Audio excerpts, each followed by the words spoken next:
Tonight and every night for the rest of your life, I want you to take the last 5 minutes before you go off to sleep and realize that you are about to program your subconscious mind. All right? Your subconscious mind is most at home when you are unconscious, when you are asleep. If you spend the last 5 minutes of your day, which so many people do, reviewing all of the things that you don't like and all the things that didn't work out and how terrible you feel and who abused you and who was mean to you and who said this and they did this, and you're constantly doing this kind of thing with your mind, then you are programming your subconscious mind that when you awaken, because you're now about to marinate for the next 8 hours in your subconscious mind.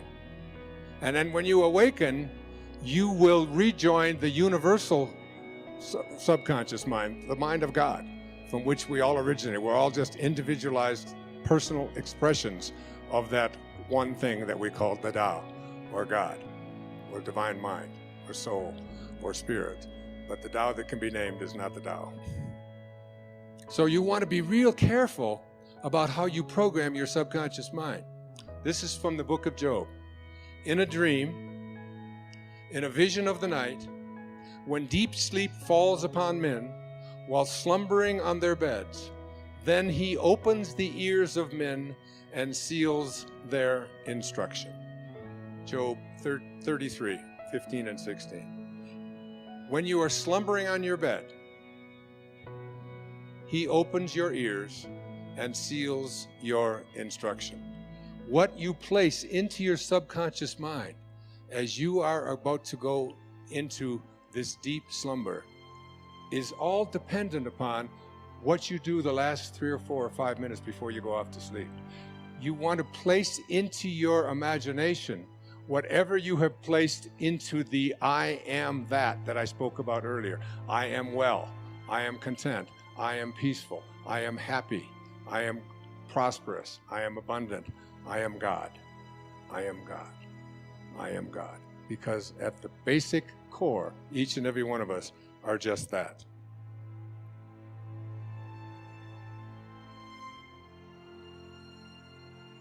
It's like if you just close your eyes and just listen to this meditation. It's from the book 3 Magic Words. Here's what I'd like you to say to yourself at night. I know that I am pure spirit, that I always have been, and that I always will be. There is inside me a place of confidence and quietness and security where all things are known and understood. This is the universal mind, God, of which I am a part, and which responds to me as I ask of it. This universal mind knows the answer to all of my problems, and even now, the answers are speeding their way to me. I needn't struggle for them. I needn't worry or strive for them. When the time comes, the answers will be there. I give my problems to the great mind of God. I let go of them, confident that the correct answers will return to me when they are needed. Through the great law of attraction, everything in life that I need for my work and fulfillment will come to me. It is not necessary that I strain about this, only believe. For in the strength of my belief, my faith will make it so. I see the hand of divine intelligence all about me, in the flower, the tree, the brook, the meadow. I know that the intelligence that created all these things is in me and around me, and that I can call upon it for my slightest need. I know that my body is a manifestation of pure spirit, and that spirit is perfect. Therefore, my body is perfect also. I enjoy life, for each day brings a constant demonstration of the power and wonder of the universe and myself. I am confident, I am serene, I am sure. No matter what obstacle or undesirable circumstance crosses my path, I refuse to accept it, for it is nothing but illusion. There can be no obstacle or undesirable circumstance to the mind of God, which is in me around me and serves me now. This is the great lesson. Know this within you. When Herman Melville was writing Moby Dick, he wasn't writing about a man looking for a whale. He was writing about a man trying to find his higher self. He said these words, "For as this appalling ocean surrounds the verdant land, so in the soul of man lies one insular Tahiti, full of peace and joy, but encompassed by all of the horrors of the half-lived life." In every moment of your life as you leave here today, you have this choice. You can either be a host to God or a hostage to your ego. It's your call. Thank you. God bless you. Namaste. Thank you. But remember the word coincidence. In mathematics, it's a term that defines angles that coincide. And in mathematics, two angles that coincide are said to be angles that fit together perfectly. And we have taken a term that means something that fits together perfectly and interpret it to mean that is something that fits together and shows up accidentally or in chaos. But actually, anything that is coincidental with something else is a fit that is perfect. And there are no accidents in this universe. When you begin to access a power, you start to have an awareness that it's absurd to believe that in a universe which has an intelligence behind it, that an accident could show up. Everything is a part of the perfection of it. Everything. There are no accidents in this universe. You came in when you were supposed to, you'll leave when you're supposed to. The children that came through you or didn't come through you are all part of that perfection. Questioning it, challenging it, all it does is keep you from accessing the ability to manifest and attract into your life what you really would like to have when you begin to question it. And when you ask, now the question always comes up when I talk about these kinds of things is, well, if there is a force, and this force is a part of the perfection and there are no accidents, at what point do I have a free will? And am I making any of these decisions? And Jung answered that question brilliantly. He said, at the same moment that you are a protagonist in your own life and you're making choices, you are also the spear carrier or the extra in a much larger drama. You are doomed to make choices. And that paradox is something you have to live with. Yes, you are making choices. Yes, you have the capacity to attract into your life virtually anything you want. And yes, there is an intelligence into which you can connect that can access virtually anything you put your attention on. And yes, it's all part of the perfection of the universe. Yes, both of those things you have to live with at the same time. You have to transcend those dichotomies. But I want to speak just for a few moments about what happens when you leave ordinary levels of awareness and you leave these lower energies.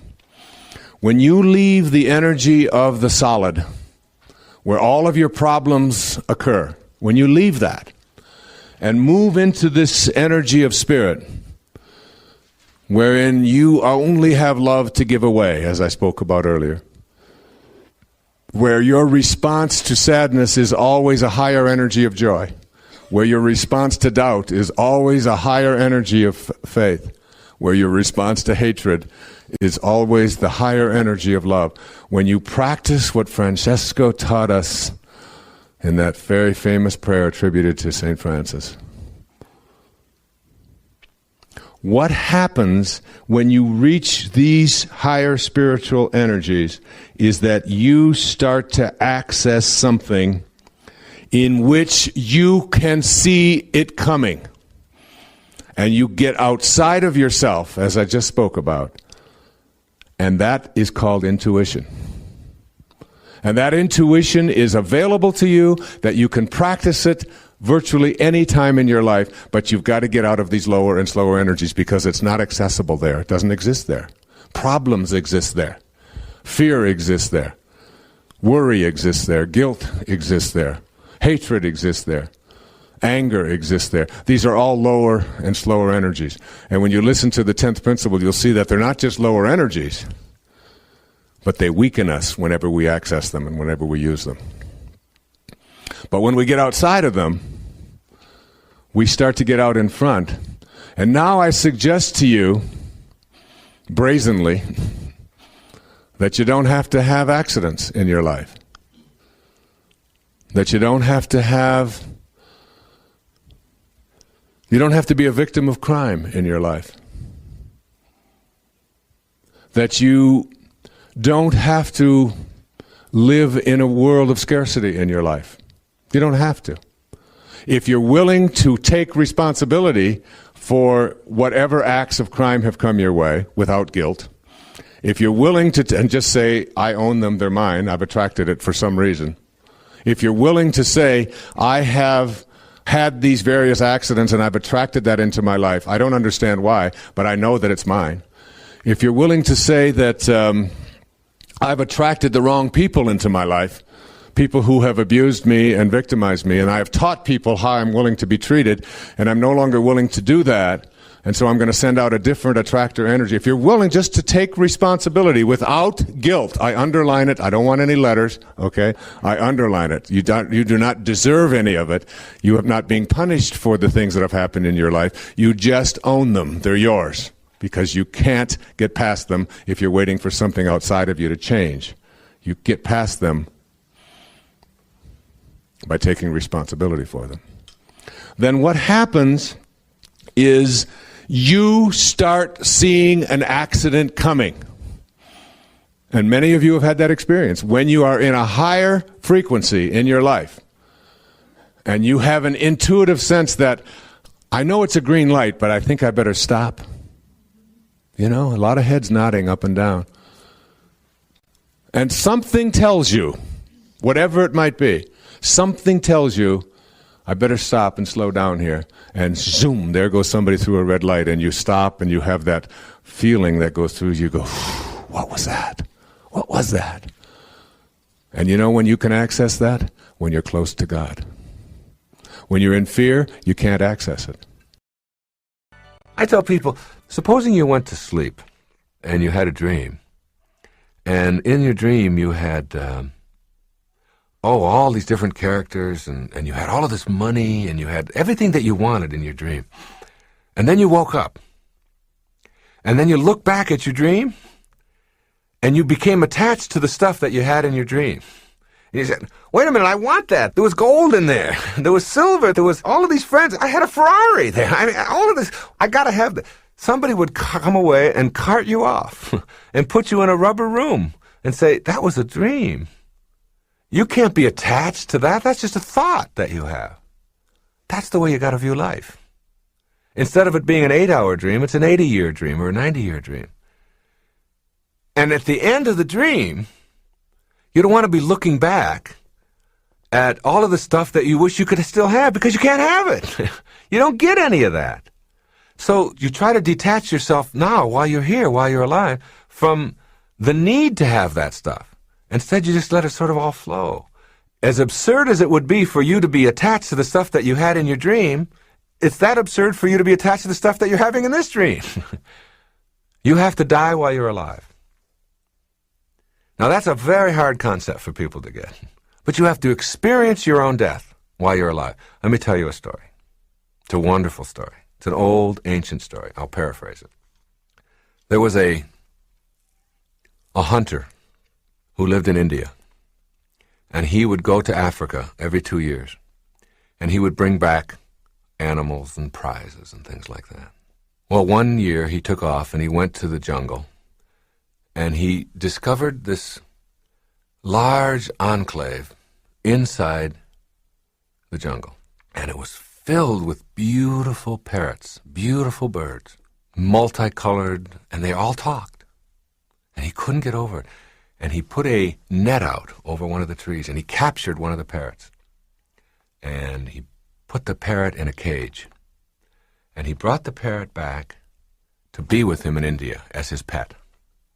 And he fed the parrot sunflower seeds, and he fed him rice, and he took wonderful care of him. He was very good. Kept him in the cage. 2 years went by, and he talked to the parrot every day. And he said to the parrot, "I'm now going back to Africa. Is there anything you would like me to say to your friends back there in the jungle when I'm back there?" The parrot said, "Yes. Tell them that I'm very happy in my cage. Tell them that I am joyful and that I love being in my cage here with you. Just tell them that." The hunter went back to Africa. He went back to the place in the jungle where he had been 2 years before. And he told the story. He said, "Your friend that I took back has a message for you. And the message is that he is happy in his cage, that he is joyful with me, and that he has no regrets." At the instant of hearing that, a bird on one of the branches keeled over and dropped dead. Dropped dead, stiff. The hunter assumed that he was just filled with sorrow at hearing of what had happened to his friend. So he went back to India, and he told his parrot what had happened. He said, "I went back and I did just as you said. And I told them all out there, and at the moment that I told it, apparently one of the parrots was so upset that he'd missed you so much that he just dropped dead. And at the instant that that happened, the parrot in the cage keeled over dead. His legs went straight up in the air, and he went stiff. The hunter was beside himself. He couldn't figure out how could this happen. And he took the dead parrot out of the cage, opened it up, and threw it out on the woodpile. The instant that the parrot landed on the woodpile, he flew up to the branch. And the hunter said, "You tricked me. What is this? I thought you were dead." And the parrot said, "My friend was sending me a message.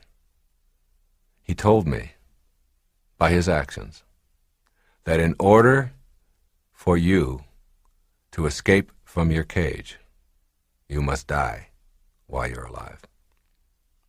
Okay, now that's an old story. That's an ancient story that's been told over the years. What does it mean?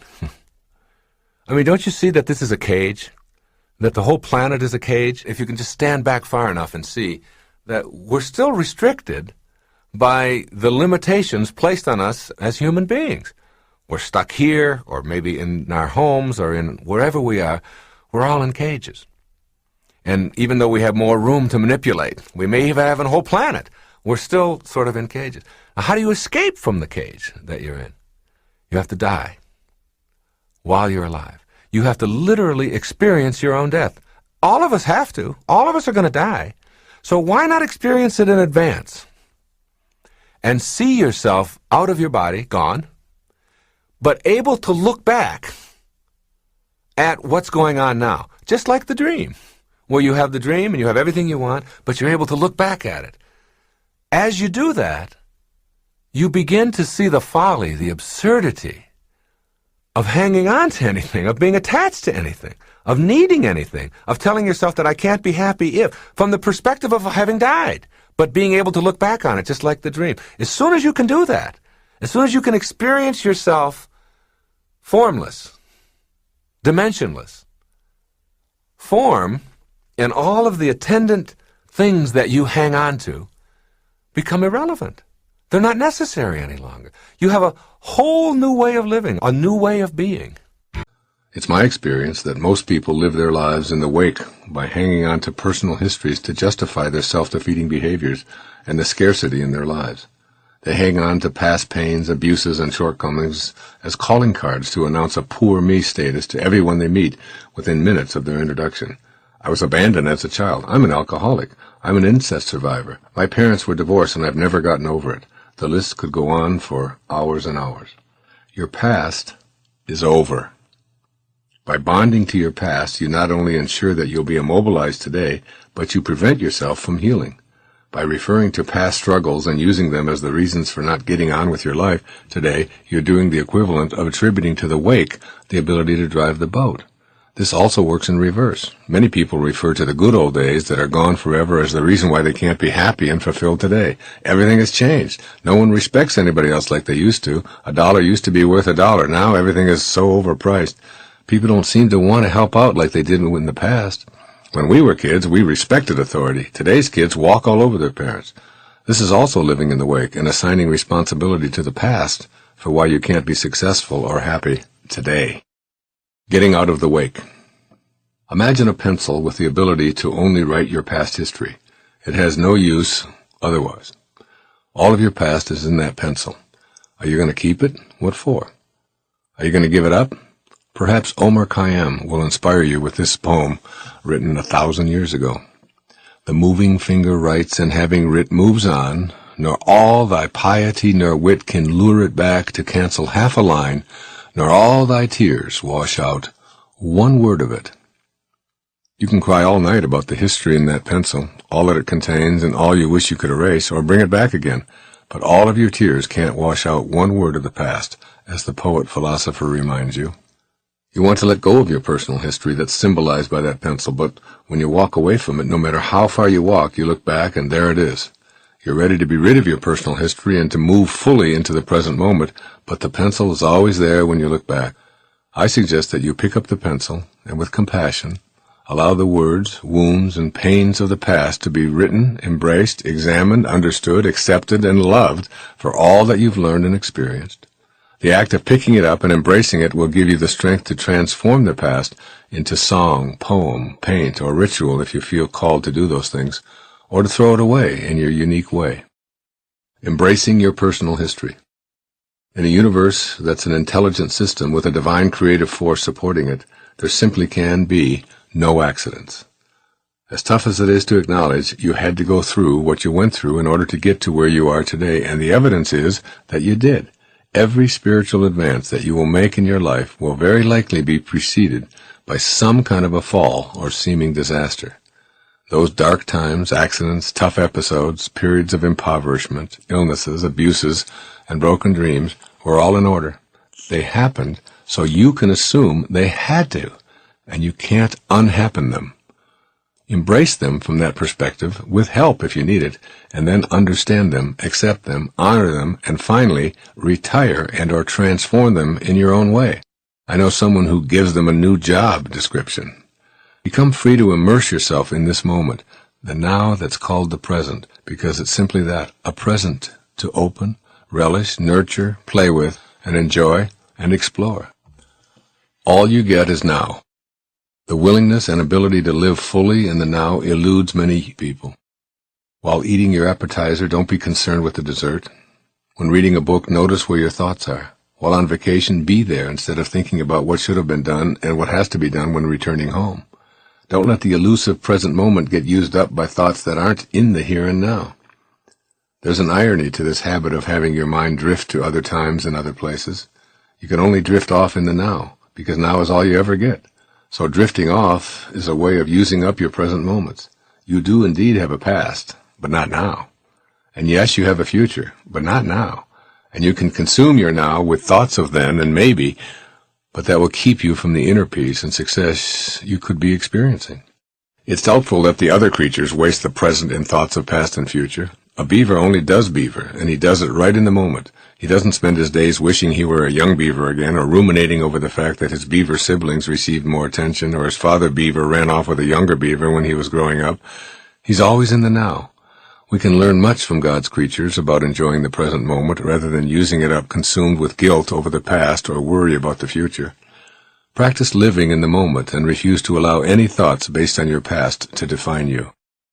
Stop and take notice of all that's in your immediate space, the people, creatures, vegetation, cloud formations, building designs, everything. Stay in the present by meditating and getting closer to the ultimate now.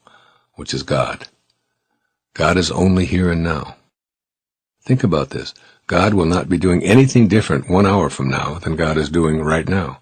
And God is not doing anything different now from what God was doing 1,000 years ago. The truth is that you can only come to know God if you're willing to be at peace in the present moment. You will only come to truly know God when you give up the past and the future in your mind and merge totally into the now, because God is always here now.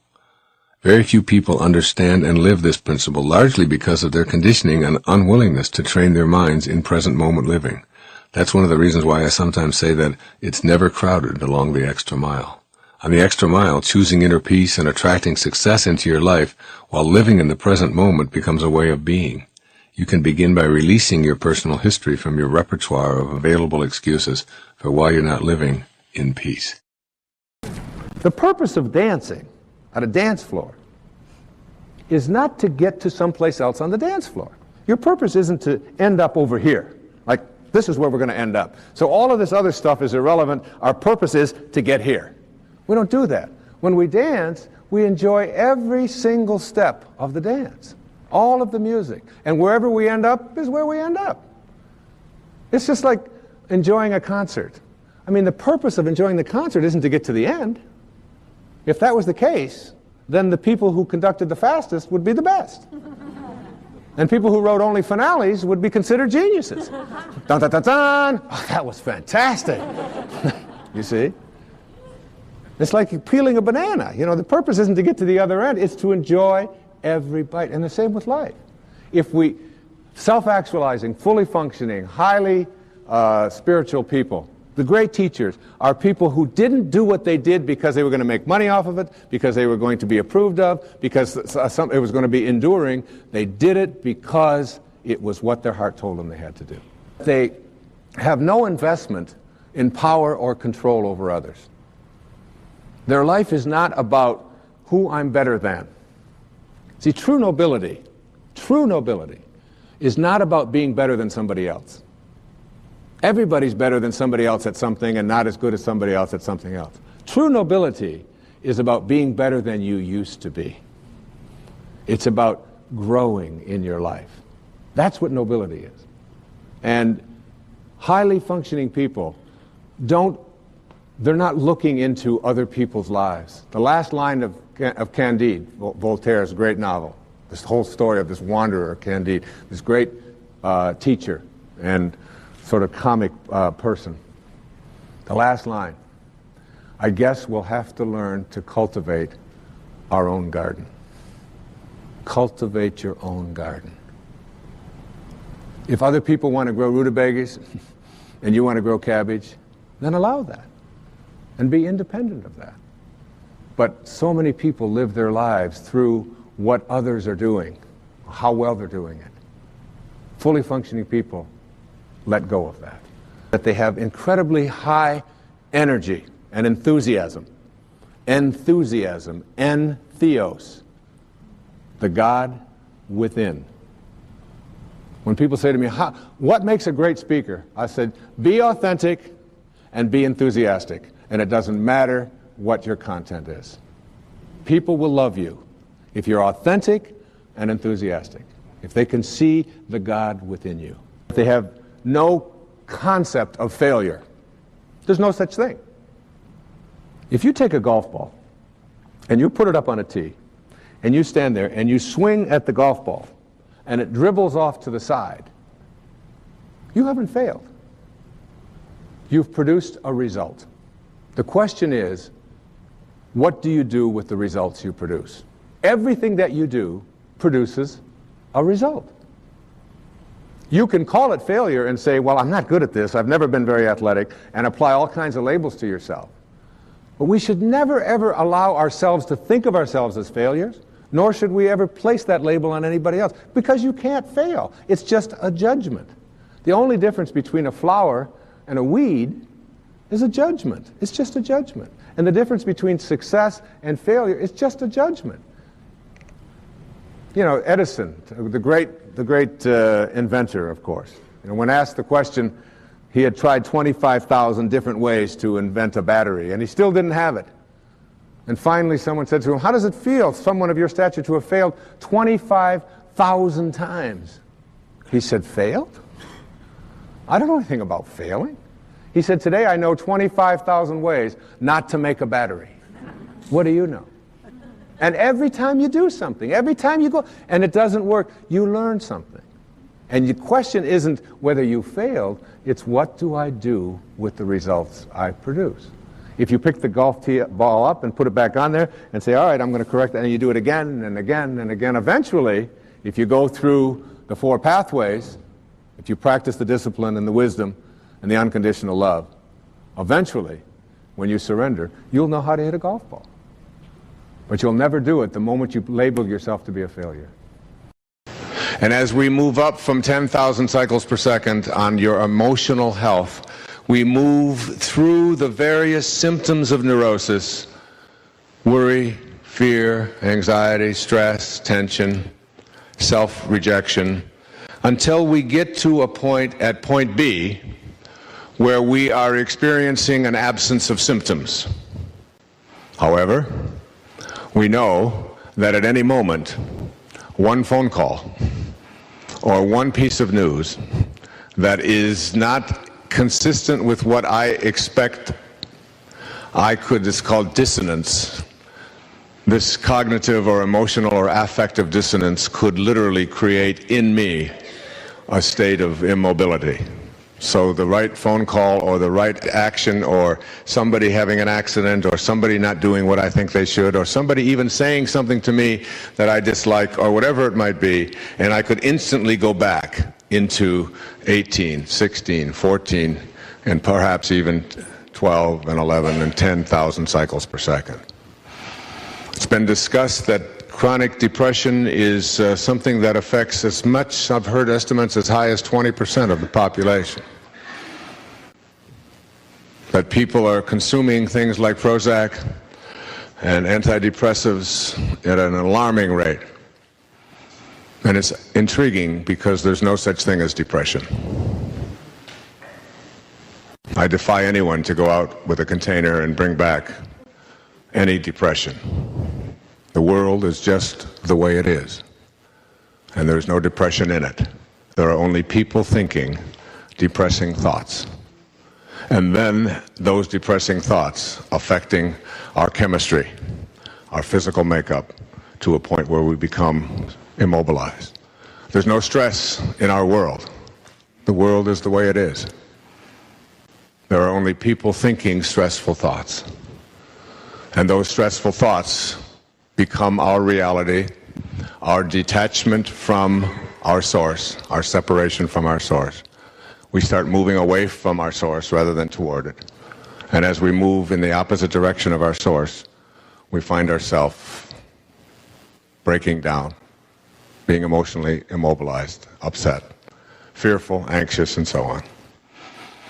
Now, as I move to my right, on this scale of emotional health, we reach a point called point C. And at point C, at 100,000 cycles per second, we understand the meaning behind Terry Cole Whitaker's title of her book. What you think of me is none of my business. That is, I am living here at a state not in which I am unaffected by, emotionally, the things that occur in my life and in the life of those I love and I'm around, but that I cannot become immobilized by them. I will not allow myself to lose my sense of balance, my sense of connection to God, because of what someone out there might do, even if that someone is very, very close to me, the closest person in my life. I am independent of the good opinion of all of those around me. This is 100,000 cycles per second. Illustrative of it is a story that is told of the Buddha. And everywhere he went, he had all of these followers, but he also had people who were critical of him.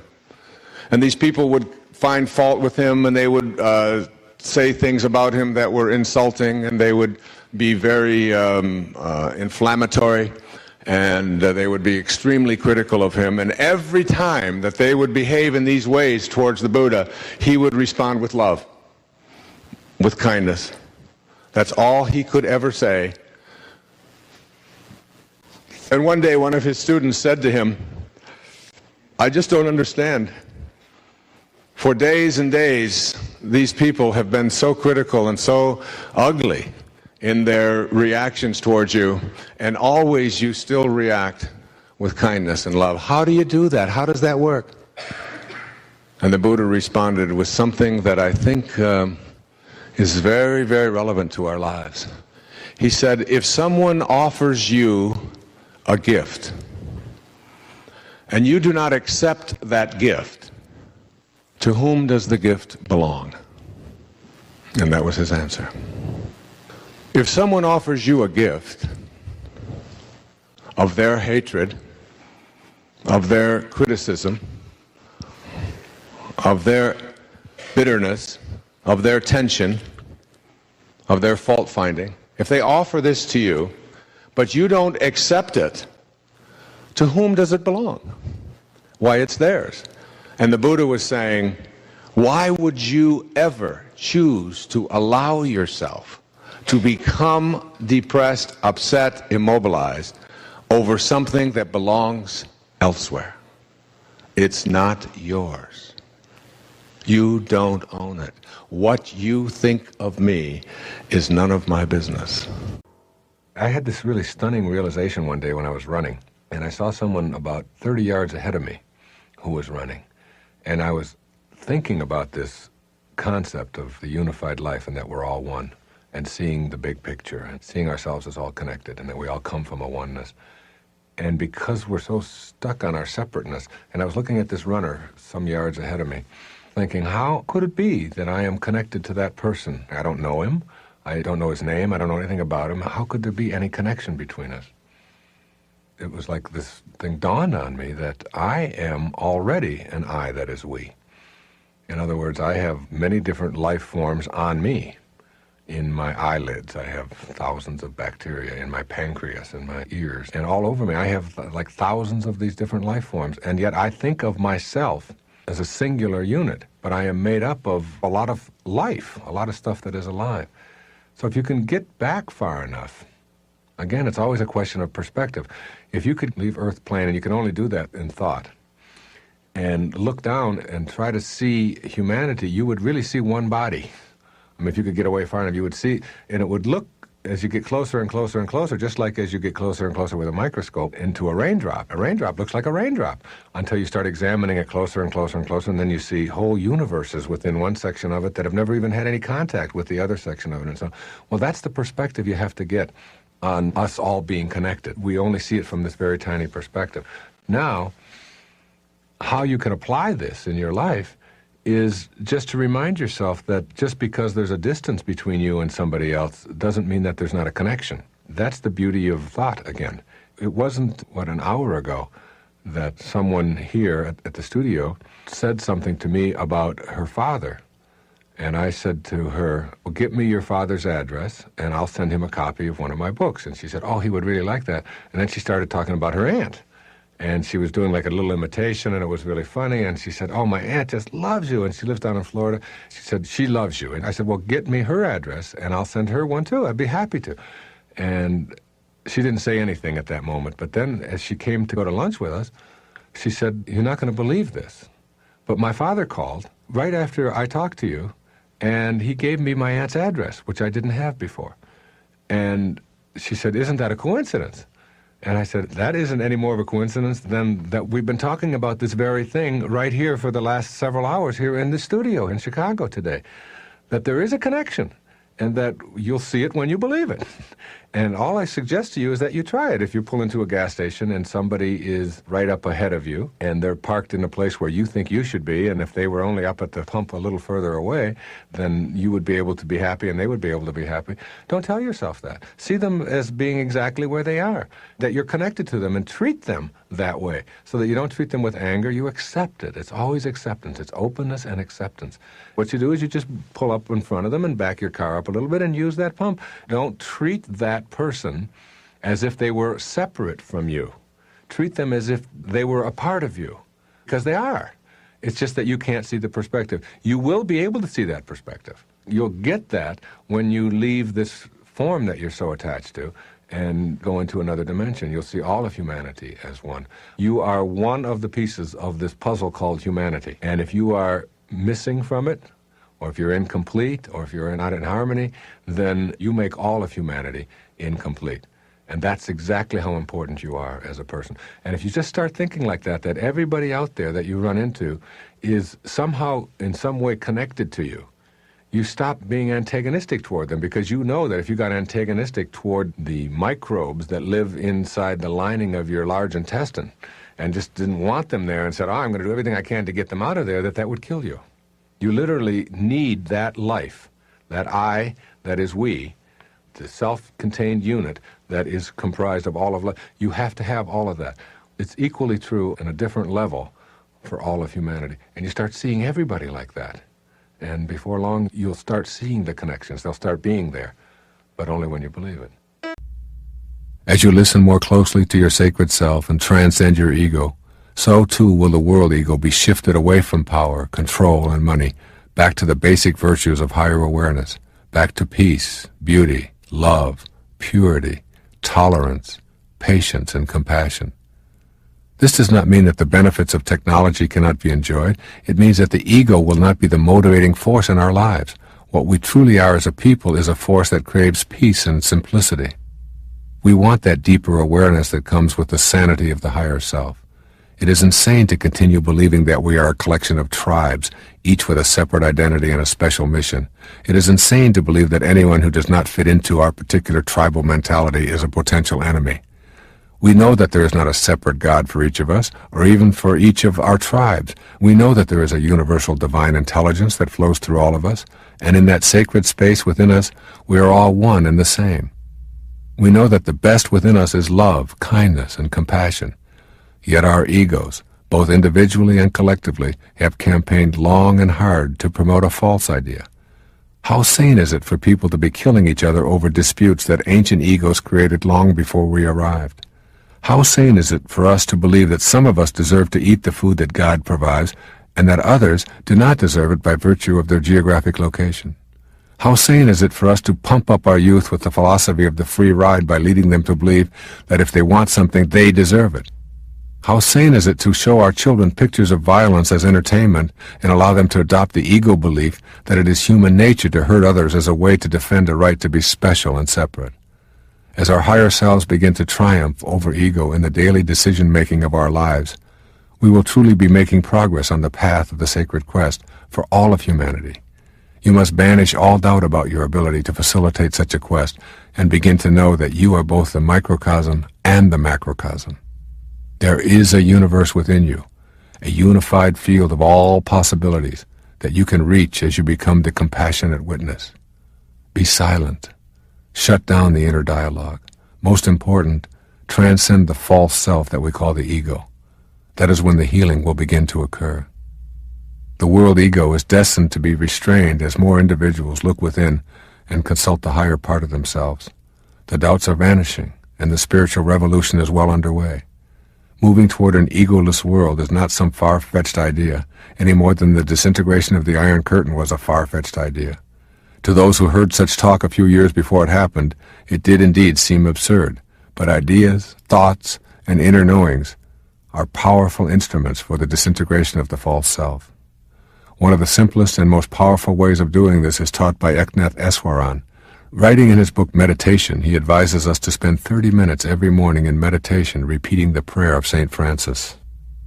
In saying this prayer, we both transcend the ego and invite the sacred self to guide us through the day. I invite you to join me in this daily prayer as we share the path of the sacred quest. The prayer of St. Francis goes like this. Lord, make me an instrument of thy peace. Where there is hatred, let me sow love. Where there is injury, pardon. Where there is doubt, faith. Where there is despair, hope. Where there is darkness, light. Where there is sadness, joy. O divine Master, grant that I may not so much seek to be consoled as to console, to be understood as to understand, to be loved as to love. For it is in giving that we receive. It is in pardoning that we are pardoned. It is in dying to self that we are born to eternal life. If you have the same knowing about your world, dramatic changes will take place as we collectively put to use the greatest force in the universe, the force of love. When enough of us as a people begin to think in certain kinds of ways and we reach a critical mass, then all the rest of us begin to align that way. And the same kind of changes that take place in the history of humanity in one place take place all over the planet at the same time. And as people began to think this way, that the spread is not a physical property, that it's an invisible property. That indeed we are all connected, but what we're connected with is not something that we can get a hold of. As Deepak always says, quantum physics is not only stranger than you think it is, it's stranger than you can think. Because indeed, what it does is it shatters the illusion of our separateness. So that if enough of us begin to believe that something is intolerable, and we really begin to act on that and think that way and create that, because collectively the same thing is true. The state of your life is nothing more than a reflection of your state of mind, and the state of the world is nothing more than a collective state of mind. It's a state of mind. We act collectively on what we think about. The idea of having a quiet mind.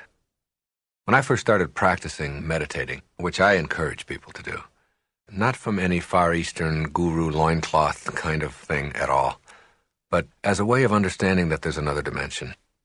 If I were to take you, the listener, and to put you in chains, and to put you in a dungeon, and to deny you light and human contact for the rest of your life, you would probably say to yourself, this is the end.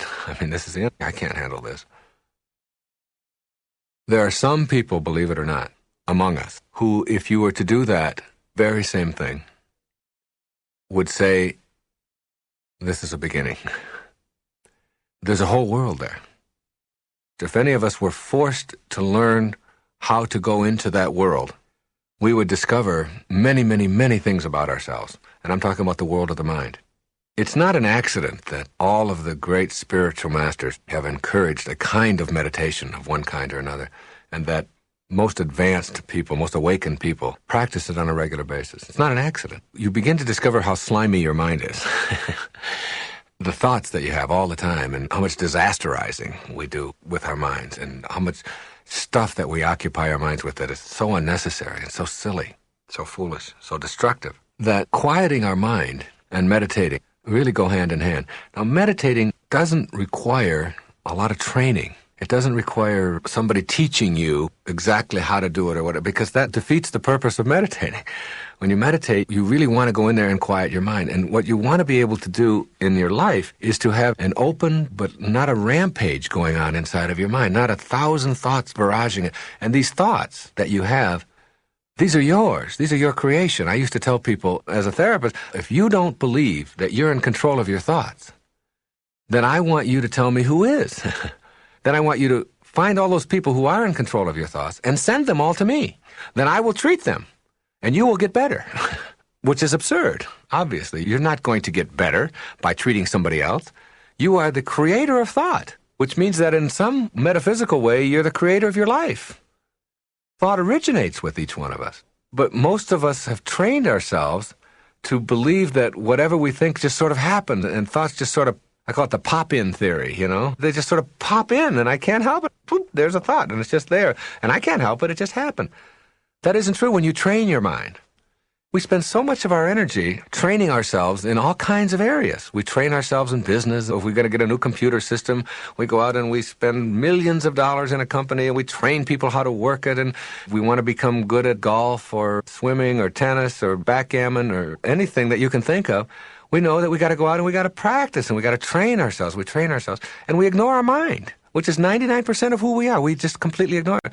Like there's no training available for our minds. And we can all do that. I've really learned how to do it myself. No one ever taught me. You know, when I used to teach at university, I taught in Berlin for half a year. There was 70 students in the class. And I would have the first student introduce themselves and their name. Then I would have the second student introduce the person who was just introduced and himself. And each time I would repeat it. And I'd have the third student introduce the two that he had just introduced plus himself. And we do that for the whole class. By the time we got to the 70th student, they had to introduce everybody in the class by name, and I would then repeat each one of them. And I just had a very simple technique for doing that. It was just like concentrated effort on making my mind remember 70 people's names in an hour and a half. Now, I wasn't doing it to waste an hour and a half. This was a class on teaching people how to identify neurotic behavior in people. And it's like what I wanted to do was to teach them that they could do things with their minds, just like their patients do, that they never thought of, that they never even dreamt were possible for them. 2 weeks later, 3 weeks later, they would have like 80, 90% recall. And by the end of the fourth or fifth week, everybody knew everybody's name in the class, and they had all trained themselves. And most people go out there and they're introduced to somebody, they say, hello, my name is Wayne. They say, what would you say your name was? They can't remember one person's name in 1 minute. And they think that, oh, I have a poor memory. But it's because they don't train. Well, the mind can be trained, and meditating is a perfect way to do that. And there's a wonderful world in there, in your mind. Quieting your mind means that you're no longer susceptible to all of the external influences that are around you. I'm always amazed when I watch the U.S. Open tennis championships that are played in New York right near LaGuardia at how the players are able to continue playing with jets going on overhead. And yet, when I am really completely involved in a tennis match, I've had people where I've played, I've had jackhammers going next to me, and my opponent is going crazy. They have to go over there, and I tell them, I don't notice it. My concentration is on the ball. And I don't hear that lawnmower going off or the jackhammer going or the airplane going on overhead. We can train ourselves to do that. The people who are really good at any game or any activity that requires concentration know how to do that. Well, we all want to be able to be better at that, and we don't want to have our minds occupied, particularly with worry and anxiety and stressful kinds of things. So you have to learn how to focus your mind, how to get focused, and keep yourself from creating those kinds of thoughts that are always impinging on your consciousness. Miracles are available there. You talk about surrendering. I meditated for a long time. It's like there would be a light. I would have this light that I would create. And it's really interesting that you can create a light with your eyes closed in a dark room. So you don't really need your eyes to create light. You need your mind to create light. Your mind can create light. And all of us do it in our dreams. We can create a color in our dream without any light. So that our minds are capable of producing that. And our minds can create smells, and we can create sounds. We do all of that in our dream. And that's just a pure thought state. So what you want to do is get to that pure thought state.